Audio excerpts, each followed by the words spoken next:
असली नकली की लड़ाई जीती ममता बनर्जी।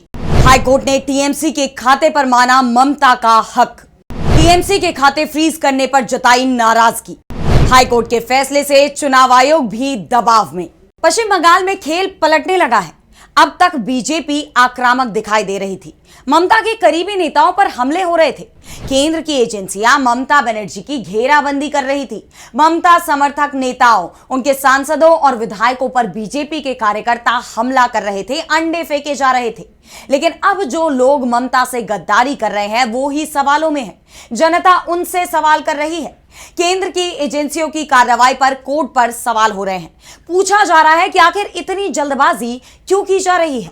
ममता बनर्जी भी सड़क पर मोर्चा लेने को तैयार हो चुकी हैं। उन्होंने सरकार के खिलाफ हल्ला बोल दिया है और अब ममता को अपनी इस लड़ाई में जीत मिलने लगी है। टीएमसी के जो खाते फ्रीज कर दिए गए थे, अब ममता बनर्जी के गुट को इनका इस्तेमाल करने की छूट मिल गई है। कलकत्ता हाईकोर्ट की तरफ से बड़ा फैसला सुनाया गया है, जो खुद को असली टीएमसी बताने वाले ऋतव्रत बनर्जी गुट के लिए भी बड़ा झटका है। और उससे भी बड़ा झटका बीजेपी को लगा है, मोदी सरकार को लगा है, जो ममता बनर्जी को कमजोर करने की साजिश करती दिखाई दे रही थी। और ममता को मिली इसी जीत को लेकर आज हम अपनी स्पेशल रिपोर्ट में करेंगे बात। नमस्कार, मैं आराधना। तो शुरू करते हैं हमारी खास रिपोर्ट और बात करते हैं ममता बनर्जी को कलकत्ता हाईकोर्ट से मिली बड़ी राहत की। तो ममता बनर्जी की पार्टी टीएमसी की मुश्किलें अब दूर होनी शुरू हो गई हैं। असली और नकली टीएमसी की लड़ाई अब जल्दी खत्म होने की तरफ बढ़ रही है।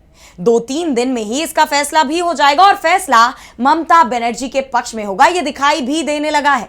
अभी गेंद चुनाव आयोग के पाले में है। ज्ञानेश कुमार के सामने ममता गुट अपना पक्ष रख चुका है।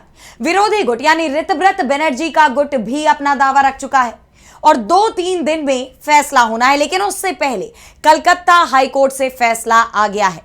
ममता बनर्जी के करीबी इसे असली और नकली टीएमसी की लड़ाई में अपनी जीत बता रहे हैं।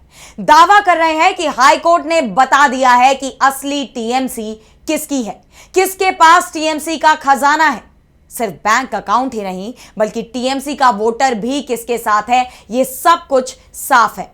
ऋतव्रत बनर्जी खुद ममता के नाम पर चुनाव जीते हैं। जल्दी उन्हें हकीकत समझ आ जाएगी। फिलहाल टीएमसी के खातों की लड़ाई में ममता बनर्जी के हक में हाईकोर्ट का फैसला आ चुका है। दरअसल इस पूरे मामले की शुरुआत होती है टीएमसी के बागी विधायक विश्वनाथ दास की शिकायत के साथ। उन्होंने विधाननगर पुलिस थाने में शिकायत दर्ज कराई है कि पार्टी फंड का दुरुपयोग किया जा रहा है। दास की शिकायत पर आनन फानन में कार्रवाई होती है और टीएमसी के 3 बैंक खातों को फ्रीज कर दिया जाता है। पुलिस की इस कार्रवाई पर हाईकोर्ट ने भी सवाल उठाए।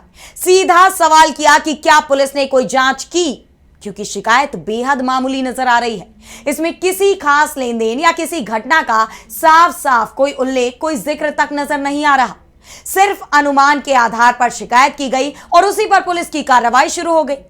ऐसे में सवाल ये भी उठ रहे हैं कि क्या ये सारी चीजें शुवेंदु अधिकारी के इशारे पर हो रही हैं, क्योंकि पश्चिम बंगाल के वो मुख्यमंत्री हैं, गृह मंत्रालय उनके पास है और पुलिस इस वक्त बंगाल में कैसे काम कर रही है ये उसकी कार्रवाइयों से दिखाई भी दे रहा है। और इसी के चलते अब हाईकोर्ट ने भी सवाल कर दिया है कि बेहद सामान्य शिकायत पर 24 घंटे के अंदर बैंक खाते फ्रीज हो गए। आखिर इतनी जल्दबाजी क्यों दिखाई गई? आप खुद समझ सकते हैं कि 18 जून को शाम 6 बजे एफआईआर दर्ज होती है और अगले दिन यानी 19 जून को तीनों खातों से पैसे निकालने पर रोक लगा दी जाती है, अकाउंट फ्रीज कर दिया जाता है।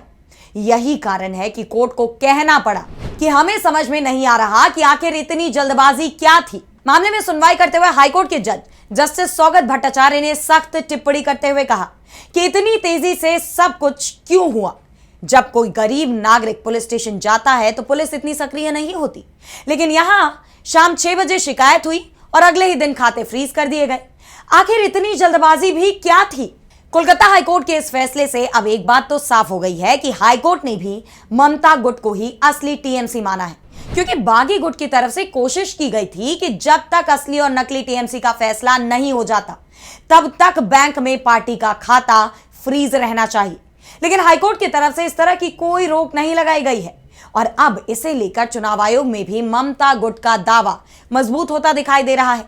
वैसे भी माना यह जा रहा है कि चुनाव आयोग 2-3 दिन में ही असली और नकली टीएमसी को लेकर अपना फैसला सुनाने वाला है और इसके पीछे जो असली कारण है वो बंगाल में 3 सीटों पर चल रहा राज्यसभा चुनाव माना जा रहा है। दरअसल 13 जुलाई को नामांकन जमा करने की आखिरी तारीख है। ऐसे में नामांकन जमा करने की अंतिम तारीख से पहले ही चुनाव आयोग को फैसला करना होगा कि किसके गुट की तरफ से घोषित उम्मीदवार को टीएमसी का उम्मीदवार माना जाएगा। वैसे अगर देखा जाए तो टीएमसी पर दावेदारी को लेकर दोनों ही गुटों की तरफ से जो सबूत चुनाव आयोग में जमा कराए गए हैं, उसमें भी ममता गुट का पलड़ा ही भारी दिखाई दे रहा है। ममता के पास 22 विधायक, लोकसभा के 8 और राज्यसभा के 10 सांसदों का समर्थन है। इसके अलावा पश्चिम बंगाल और राष्ट्रीय स्तर पर संगठन के 95 से 100% पदाधिकारियों का भी समर्थन हासिल है। वहीं दूसरी तरफ हम बात करें ऋतव्रत बनर्जी के बागी गुट की, तो उन्हें सिर्फ 58 विधायकों का ही साथ मिला है। अब अगर सिर्फ सांसद और विधायकों के समर्थन के आधार पर भी चुनाव आयोग असली और नकली टीएमसी का फैसला करता है, तब भी ममता बनर्जी का ही पलड़ा भारी है। और अगर संगठन में किसका मजबूत समर्थन है ये देखा जाए तो वहां भी ऋतव्रत बनर्जी टिकते नहीं दिखाई दे रहे हैं। यानी फैसला किसी भी आधार पर किया जाए, ममता का ही पलड़ा भारी दिखाई दे रहा है। ऐसे में अब ज्ञानेश कुमार के सामने सबसे बड़ा संकट खड़ा होता दिखाई दे रहा है, क्योंकि विपक्ष की तरफ से लगातार यह कहा जा रहा है कि ज्ञानेश कुमार बीजेपी के दबाव में काम कर रहे हैं, वो मोदी सरकार के इशारे पर फैसले कर रहे हैं, यानी उनकी निष्पक्षता सवालों के घेरे में है और बीजेपी किसी भी कीमत पर ममता बनर्जी को कमजोर करने की कोशिश कर रही है। ममता बनर्जी से पार्टी का नाम और निशान छीनने की साजिश रच रही है। ऐसे में अगर ज्ञानेश कुमार आंख बंद कर फैसला लेते हैं, ममता से उनकी पार्टी का नाम और निशान छीन लेते हैं, तो वो भी सुप्रीम कोर्ट में फंस सकते हैं। वैसे एक बात तो साफ है कि चुनाव आयोग फैसला कुछ भी ले, उसे सुप्रीम कोर्ट में दूसरा गुट चुनौती जरूर देगा, लेकिन फैसला ममता के पक्ष में आता है तब ऋतव्रत बनर्जी की दावेदारी कोर्ट में भी टिक नहीं पाएगी, यह भी तय माना जा रहा है। फिलहाल ममता बनर्जी अब मजबूत होती नजर आ रही है। हाईकोर्ट ने जिस तरह से पुलिस की कार्रवाई पर सवाल उठाए हैं, उससे बंगाल पुलिस भी सवालों में घिरती जा रही है। पहले से ही बंगाल पुलिस पर बीजेपी नेताओं के दबाव में काम करने के आरोप लग रहे हैं। खासतौर पर जिस तरह से हाईकोर्ट के आदेश के बावजूद बंगाल पुलिस टीएमसी के कार्यक्रमों को सुरक्षा देने में नाकाम साबित हो रही है। बीजेपी के कार्यकर्ता नेता टीएमसी के नेताओं पर अंडे फेंक रहे हैं, जबकि कोर्ट साफ साफ कह चुका है कि पुलिस को अंडे फेंकने वालों पर सख्त कार्रवाई करनी चाहिए। और अब जिस तरह से हाईकोर्ट का रुख सख्त दिखाई दे रहा है, उसके बाद सवाल ये उठ रहे हैं कि क्या जल्दी ही बंगाल पुलिस के खिलाफ भी कोर्ट अवमानना की कार्रवाई शुरू कर सकता है। यानी बीजेपी सरकार के इशारे पर काम करने पर बंगाल की पुलिस भी फंसती दिखाई दे रही है। वहीं दूसरी तरफ ममता बनर्जी ने भी अब सड़क पर मोर्चा संभाल लिया है। सरकार की नीतियों के खिलाफ वो सड़क पर उतर चुकी है और सबसे बड़ी बात तो यह है कि बंगाल पुलिस ममता बनर्जी को भी सुरक्षा देने में नाकाम साबित होती दिख रही है। इन हालात में सवाल ये उठ रहे हैं कि क्या ममता का सामना करने में फेल हो रही बीजेपी अब उनकी जान को भी संकट में डाल रही है। तो फिलहाल आज स्पेशल रिपोर्ट में इतना ही। कैसे लगी आपकी रिपोर्ट हमें कमेंट सेक्शन में बताइए। अगर आपको रिपोर्ट पसंद आई तो वीडियो को लाइक करना ना भूलें और चैनल को सब्सक्राइब कर लें। इसी के साथ मुझे दीजिए इजाजत और देश दुनिया की तमाम बड़ी खबरों के लिए आप देखते रहिए डीबी लाइव। नमस्कार।